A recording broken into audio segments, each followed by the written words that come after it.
High in the clouds of Peru stands a city that, by all logic, should not even exist. For over 100 years, people have argued about what Machu Picchu really was. Some called it a palace, others a fortress, and many believed it was a sacred temple. But in 2025, scientists uncovered something hidden beneath its stones for more than 5 centuries, and that discovery has completely changed how we see this wonder. Once you understand the secret, you will never look at Machu Picchu the same way again.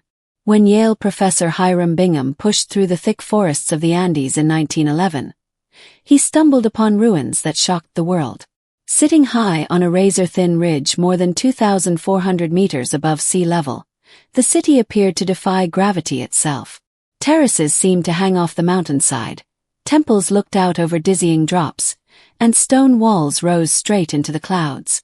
To outside eyes, it looked frozen in time, as though the centuries had simply forgotten it existed. Bingham believed he had uncovered the legendary lost city of the Incas, but the truth was more complicated. The local Quechua people living nearby had never lost knowledge of it at all. From the very beginning, Machu Picchu raised more questions than answers. Unlike other major Inca cities, it was not connected by wide roads. There were no signs of bustling markets, family neighborhoods, or heavy trade. Its gardens were beautifully designed but too small to sustain a large population. Instead of looking like a thriving city, it seemed more like a giant puzzle carved into stone.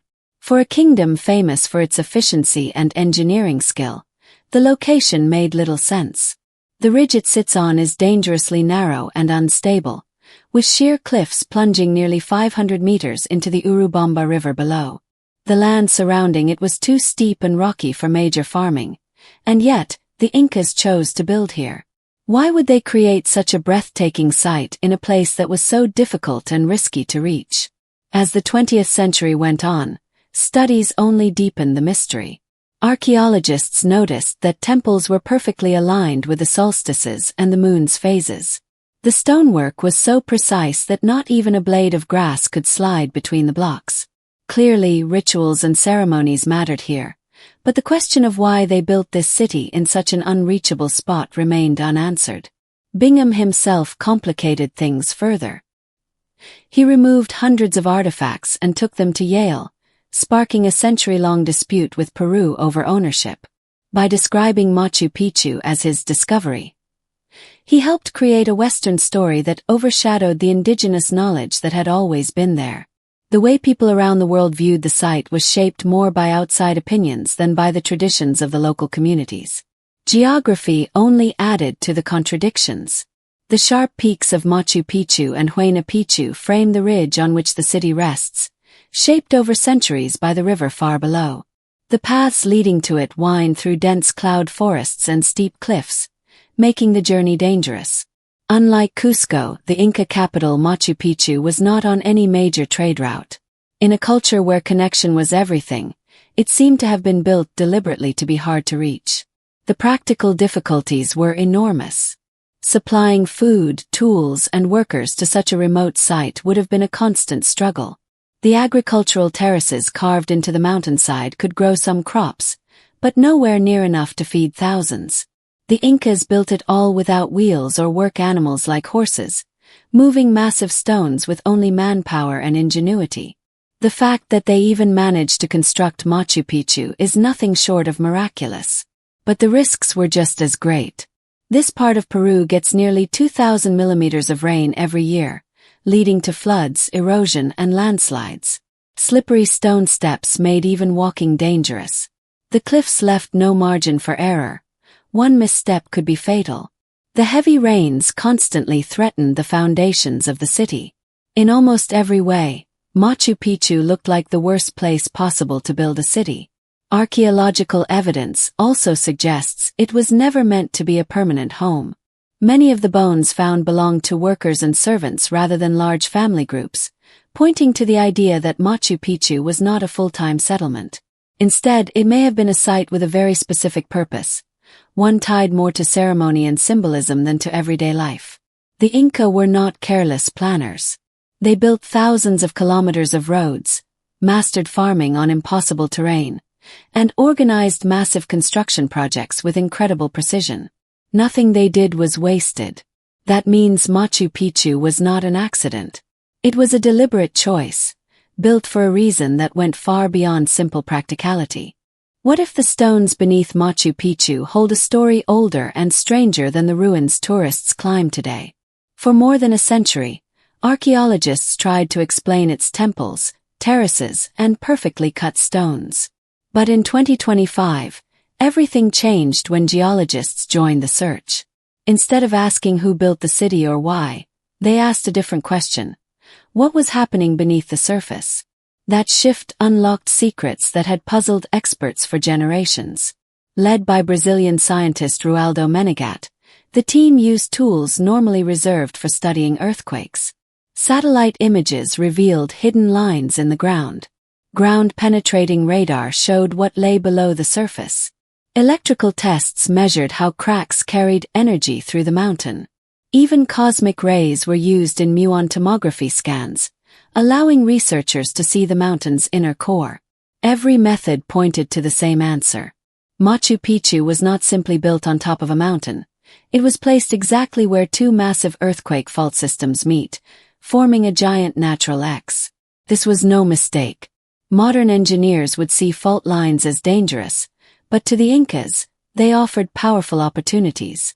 These cracks in the earth gave Machu Picchu its strength. They carried rainwater through the mountain like hidden pipes, creating the drainage system that still keeps the site safe from floods today. Instead of fighting against rivers and storms, the Incas worked with them. Heavy rainfall, which could have destroyed the city, was carefully guided away through stone channels, leaving terraces and walls standing strong for centuries. The weakness of the rock became its greatest strength. Even the stonework itself shows this partnership. Many of the massive granite blocks were not dragged from faraway quarries. They were cut directly from fractured bedrock already split by natural cracks. These breaks made it easier to carve enormous stones and fit them so precisely that no mortar was needed. What seemed like impossible engineering was actually clever cooperation with the mountain itself. The city's holy buildings also followed these invisible lines. Temples and shrines were built along fault patterns as though they were mapping a sacred grid. This was not chance. By aligning their sacred spaces with natural lines of force, the Incas mirrored the power of the earth in their architecture. Surprisingly, the cracks even made Machu Picchu safer during earthquakes. Solid rock tends to snap when shaken, but fractured rock disperses energy, reducing damage. By building on broken ground, the Incas may have saved their city from destruction in a land where earthquakes are common. What once seemed like reckless risk now appears to have been a masterstroke of survival. This changes how we think about Machu Picchu's location. Scholars once assumed it was chosen for defense or isolation, but geology shows it was chosen to harness the mountain's energy. Where modern builders see flaws as danger, the Incas saw power. Water, too, played a key role. Faults in the rock created a natural spring near the site, giving the Incas a steady supply of clean water in the high Andes. They extended it with a 750-meter canal, feeding 16 stone fountains across the city. In a place where water was scarce, the cracks of the earth gave life. There was also a spiritual side.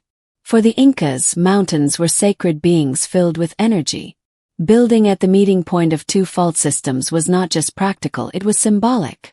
The giant X beneath Machu Picchu united land, sky, and people in one sacred place. What scientists see as geology, the Incas may have seen as a holy crossing. This explains why the stones are so perfectly cut. For generations, people wondered how blocks of granite could be shaped with such precision without iron tools. The secret lies in the rock itself. Fault pressure fractured the granite into sharp-edged blocks. The Incas only needed to finish shaping them with hammerstones. Nature had already done half the work, giving them a ready-made quarry right under their feet. Because of this, they did not need to haul stones from distant mountains. They used what the earth provided on site. This explains the incredible speed and accuracy of their construction.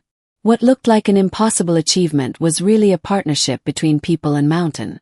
Machu Picchu was not just a city, it was a conversation with the earth. Every terrace, canal, and wall reflects a deep understanding of natural forces. The Incas saw cracks, springs, and broken rock not as problems but as gifts. They turned fractures into water channels, weak stone into perfect blocks, and dangerous cliffs into sacred temples. This is the secret hidden beneath Machu Picchu for 500 years. It is not only an architectural wonder, but also a masterpiece of geology, spirituality, and human ingenuity. The mountain itself helped build the city, and the Incas knew how to listen. The system the Incas built at Machu Picchu was not only clever but also the reason life was possible at such a high altitude of 2,400 meters. Without this advanced water system, the city could never have supported its people. Instead, water was brought in a steady flow to places where nobles lived, where workers gathered, and even where ceremonies took place. The fountains of the city stood for more than just water. They symbolized order, abundance, and the blessings of their gods. For the Incas, water was more than something to drink. Springs were considered holy, a sacred connection between the heavens above and the earth below. The natural spring at Machu Picchu made the city special, both as a working settlement and a spiritual center. Running water was vital for survival, but to the Incas, it was also a gift from the gods. Modern studies have shown that this water system was even more impressive than people first thought.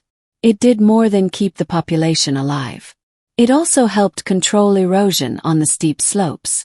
By guiding rainwater into controlled channels, the system stopped landslides and flooding that could have destroyed the city. Early explorers who rediscovered Machu Picchu didn't realize how important this spring was. Today, archaeologists say it was one of the most advanced water systems in all of the Americas before Europeans arrived. There were no pumps or pipes like we know today. Instead, the Incas used fault lines, slopes, and stone canals in a way that worked with the natural mountain. Where others would have seen cracks in the rock as weakness, the Incas saw them as opportunity. The challenges of rain in this region made their achievement even more impressive. Machu Picchu receives almost 2,000 millimeters of rainfall every year, enough to make entire hillsides unstable. Yet the city has stood for more than 500 years without collapsing in a major way. The secret is in its drainage system, which is one of the most advanced ever created in ancient times. The same cracks that gave the Incas stone and water also helped guide the rain to safe places. Builders carefully placed gravel and sand layers beneath terraces, allowing water to sink into the ground instead of pooling on the surface. About 60% of Machu Picchu is actually hidden underground, made up of drains, retaining walls, and support systems that most visitors never see.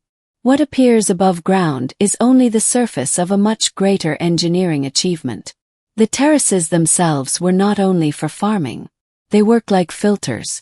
Rainwater passed through gravel and soil before reaching the fractured bedrock, spreading out safely and avoiding sudden erosion. These terraces kept the earth strong and stable while also providing crops. What looked like simple farming steps were in fact a sophisticated system for handling storms.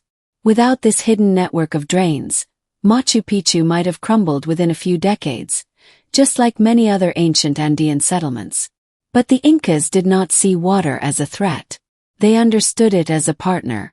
By studying the mountain carefully, they designed the city to live with the natural forces instead of fighting against them. Their true genius was not brute strength but wisdom and vision, an attitude that still challenges how we think about building civilizations today. Over time, geologists began to notice something even bigger. When they mapped the cracks under Machu Picchu, they realized that this pattern was repeated across the Andes. The same approach could be seen in other Inca cities, from Cusco to Ollantaytambo.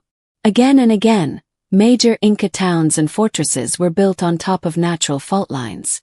These weren't unlucky locations waiting for earthquakes. They were carefully chosen hubs that already offered resources and protection. Scholars now call this ethnogeology, a kind of science passed down through generations without microscopes or advanced tools. People observed the earth closely, watching rocks break, springs bubble, and mountains shift, and shared that knowledge until the Incas perfected it. They turned geology into a guidebook and read the mountains the way others read words on a page. By following fault lines, the Incas made it easier to get what they needed. Freshwater springs often formed along cracks. Stone quarries were easier to cut because the rock had already been fractured. Even defense was helped by the landscape, since fault-shaped cliffs naturally turned into strongholds.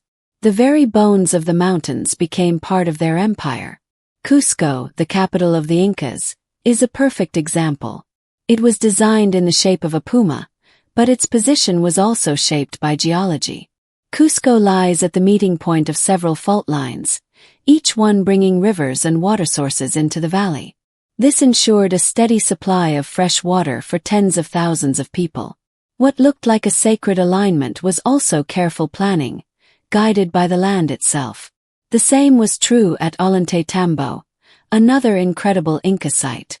Its terraces were built on fractured rock, which helped control water and made farming more efficient. Quarries were located nearby, perfectly placed along fault lines that allowed easier transport of stone. Even the fortress walls leaned against ridges created by the Earth's shifting surface, reducing the need for extra construction. Everywhere they built, the Incas worked with the land instead of against it.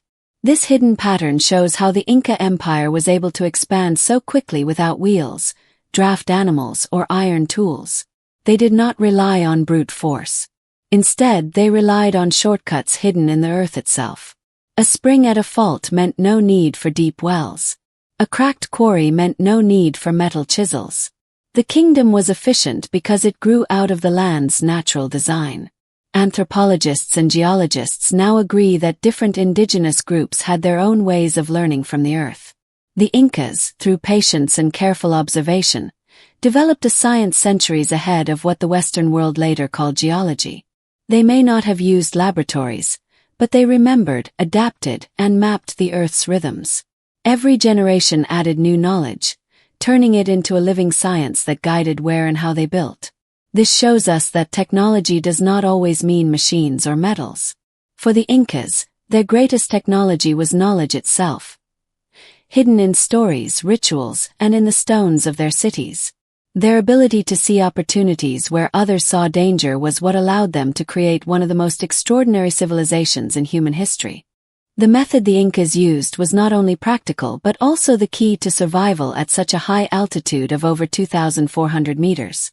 Without it, the city would not have been able to sustain life. The water system carried a steady flow to different parts of the site, where nobles lived, workers labored, and ceremonies took place. The fountains were more than just a source of water. They symbolized order, prosperity, and the kindness of the gods. For the Incas, springs were deeply spiritual. They believed springs connected the sky and the earth, acting as sacred pathways between the human world and the divine. At Machu Picchu, the presence of a spring made the city not only practical but also sacred. Running water was essential for survival, but it was also seen as a holy blessing. Modern research shows that the water system did even more than provide clean water. It protected the city from floods and landslides by channeling rain into controlled streams. This natural spring was not just a gift. It was also a shield that kept the city safe. Early explorers who rediscovered Machu Picchu overlooked this hidden genius.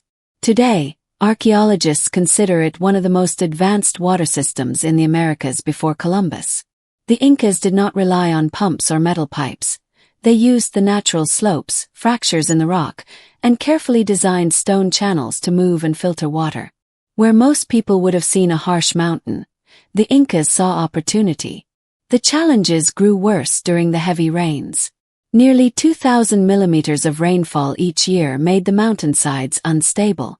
Yet Machu Picchu has stood for over 500 years without collapsing. The reason lies beneath the surface. About 60% of the city's engineering is invisible, hidden underground in layers of drains, gravel, and supports. These systems carried rainwater away safely, stopping erosion and landslides. The terraces, which at first glance look like farming steps, were also storm defenses. Rain filtered through layers of sand and gravel before reaching the bedrock, keeping the soil fertile and the slopes strong. Without this careful network of drains, Machu Picchu might have collapsed within a few decades, like many other Andean settlements. But the Incas saw water not as an enemy but as an ally. Instead of trying to fight the mountain, they worked with it. They planned the city so it could live in balance with geology and weather.